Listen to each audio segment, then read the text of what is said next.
Dieu n'est pas un papa laxiste. Dieu n'est pas le papa qui dit à son enfant, je t'aime, tu peux faire ce que tu veux. Il prend la voiture, boum, oh je t'aime quand même. Je t'aime, tu peux faire ce que tu veux. Je prends le feu, je mets à la maison, boum, oh je t'aime quand même. Non, Dieu est un papa qui nous aime, mais un papa qui nous éduque de manière intelligente, de manière responsable. Et quand on est responsable et qu'on est intelligent en tant que parent, quand notre enfant fait une bêtise, on le corrige. Aucun enfant aime être corrigé. Les chrétiens galèrent parce qu'on n'accepte pas la correction. Dieu n'est pas que bon. Dieu, il corrige. Et je trouve extraordinaire qu'on ait une mémoire aussi courte, nous les hommes. Regardez au début de l'humanité. Si Dieu commence à bénir Adam et Ève et qu'il bénit leur mariage, il dit, oh, vous serez un beau mariage, faites de beaux enfants, etc. Le conte, il commence magnifiquement. C'est un merveilleux conte de fées. Et quand le serpent a tenté Ève, est-ce que Dieu a dit, bon, c'est pas grave, tu sais, ça arrive de toute façon. Oh, je m'y attendais, t'inquiète pas. Non, non, t'inquiète pas, on va régler ça. Ah non. Dieu s'est tourné d'abord vers le serpent. Adam a dit, on a eu chaud. C'est le serpent qui va prendre. Quand il a fini avec le serpent, il s'est tourné vers Ève. Adam s'est dit, bon, écoute. Quand il a fini avec Ève, il s'est tourné vers Adam. Il les a punis, les trois. Et jusqu'aujourd'hui, vous et moi, on porte le fruit de cette punition-là.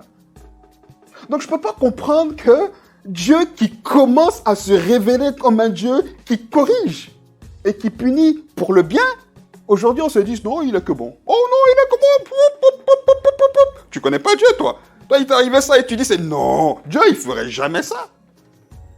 Rappelez-vous, quand il va sortir les enfants d'Israël d'Égypte, il crie, il pleure. Dieu va, avec Moïse, les sortir de là. Ils sont là, ils se plaignent, on n'a pas d'eau, on tape le rocher, de le sort. Oh, mange qu'un machin bizarre, c'est un gâteau, on ne sait pas trop ce que c'est, même pas de la viande en Égypte, on était mieux, les cailles arrivent. Et il continue, hein, des enfants pourris gâtés. Écoutez, vous pensez que quand Moïse est allé voir les enfants d'Israël, il a dit, le Dieu, le Yahweh là, c'est un Dieu correcteur, hein, il nous corrige. Hein. Non, il a dit, il a entendu vos cris, il vous aime, il m'a envoyé pour vous sauver. Donc pour eux, c'était, ouais, Yahweh nous aime. Et quand ils ont vu tout ce que Yahweh a fait pour eux, contre les Égyptiens, mais ils tapaient la poitrine là. T'as vu, ils allaient vers les Égyptiens, t'as vu comment Yahweh nous aime là. Alors tu faisais bien le malin toi, hein. Ils étaient dans cet état d'esprit là, des enfants pourris, gâtés, qui estiment qu'ils peuvent contester contre leur papa, contre leur maman. Ils sortent avec cette image de Dieu, que Dieu les aime plus que tout, et donc dès qu'ils sont dans le désert et que Dieu leur dit il faut faire ci, il faut faire ça, non, il dit tu nous as sortis pour ça, mais laisse-nous repartir en Égypte. Genre, de toute façon, tu avais trop besoin de nous, tu nous aimes trop, maintenant tu fais du chantage. Pourquoi? Parce qu'ils n'avaient connu que le Dieu amour, le Dieu bon. Et à chaque fois que Dieu voulait les taper, papa Moïse disait non, fais pas ça, fais surtout pas ça. Souviens-toi, si tu fais ça, les Égyptiens vont te maudire, ils vont dire que tu es un Dieu qui vaut rien. Et Dieu se repentait à chaque fois, il dit ok, je fais pas ça, je laisse couler. Et eux, qu'est-ce qu'ils disaient? Oh, Dieu nous aime trop, on fait ce qu'on veut. Le veau d'or, ils ont tout fait. Dieu les a pas repris. Et donc, ils avaient l'image d'un Dieu laxiste, un Dieu qui est là quand on a besoin de lui, qui doit nous comprendre, qui doit nous aider quand on en a besoin, mais qui doit accepter qu'on mène notre vie comme nous, on en a envie. Et c'est comme ça qu'on vit un peu avec Dieu. C'est un peu ça. Quand on a besoin de lui, il faut qu'il réponde. Mais oh, tu fais quoi là? Tu n'as pas que j'ai besoin, pourquoi tu ne réponds pas? Et dès qu'on a, bon ben c'est bon, hein, je t'ai donné, maintenant fais comme ça. Eh oh, c'est bon, tu m'as donné, maintenant c'est bon. Oh. Sauf que, de la même manière que Dieu a repris le serpent, et que Adam se disait, oh, il m'aime trop, il a repris Ève. Adam se disait, oh,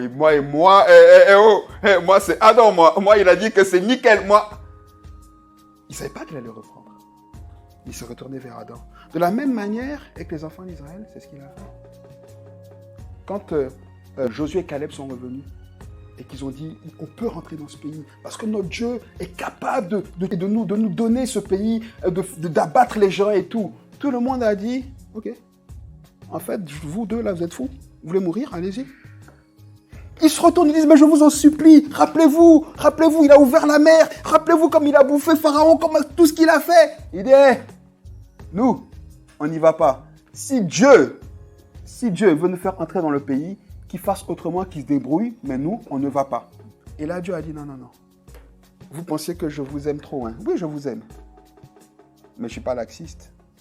Et toute cette génération-là, vous n'entrerez pas à Canaan. Ils sont tous morts dans le désert. Tous. Sauf Josué et Caleb. Rappelez-vous qu'au tout début de l'Église, je ne parle pas de l'époque de la vie de Jésus sur terre. Hein. C'est encore pas ça. Je parle vraiment de l'époque de l'Église. Donc de notre dispensation là. Rappelez-vous dans le livre des Actes, dans Acte 5, vous connaissez ce couple machiavélique, Ananias et Saphira.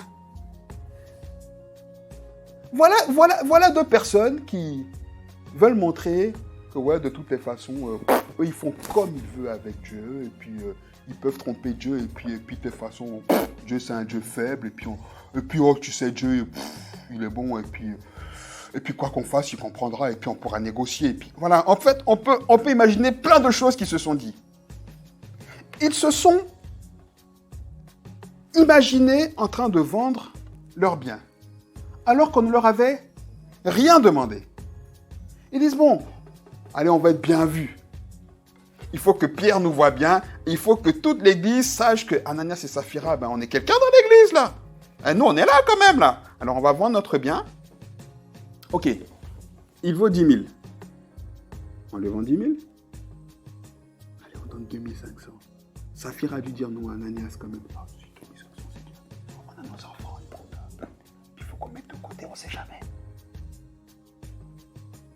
Ok, 2500. On donne 2500 à l'église.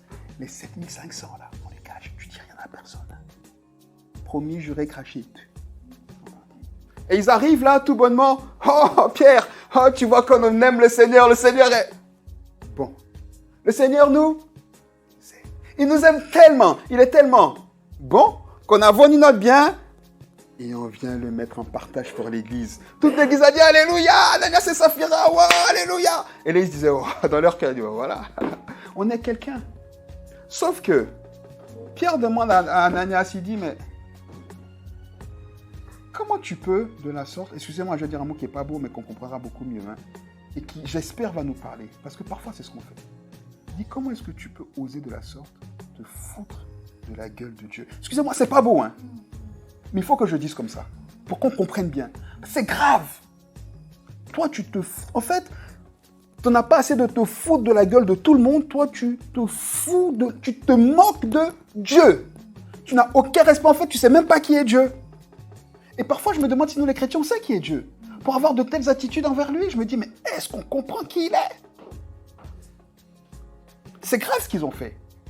Ananias meurt. Mais est-ce que c'est Dieu qui a tué Ananias? Non. Si vous regardez l'histoire, le texte ne dit pas que Dieu a tué Ananias. Hein. La Bible dit que quand il a entendu ces paroles, Ananias... Ça se trouve, Ananias, il était tellement choqué qu'il a eu une crise cardiaque. Est-ce que Dieu l'a tué? Non. Parce que là encore, on dit, ouais, mais quand même, Dieu, il est méchant, Dieu, il est sévère. Non, non, non, non, non. Dieu les a repris. Il a dit, on ne joue pas avec moi. Mais ce qui les a tués, c'est leur péché. Ah, donc nos péchés peuvent nous tuer. Oui. Pas Dieu. Mais notre péché. D'ailleurs, le résultat du péché, c'est bien la mort. Si Dieu est bon, là on doit dire oui, amen. Oui. Dieu nous aime. Il est l'amour, donc il n'y a pas de possibilité qu'il ne nous aime pas. Oui, amen. Il n'y a pas de possibilité qu'il ne nous aime pas. C'est pas possible.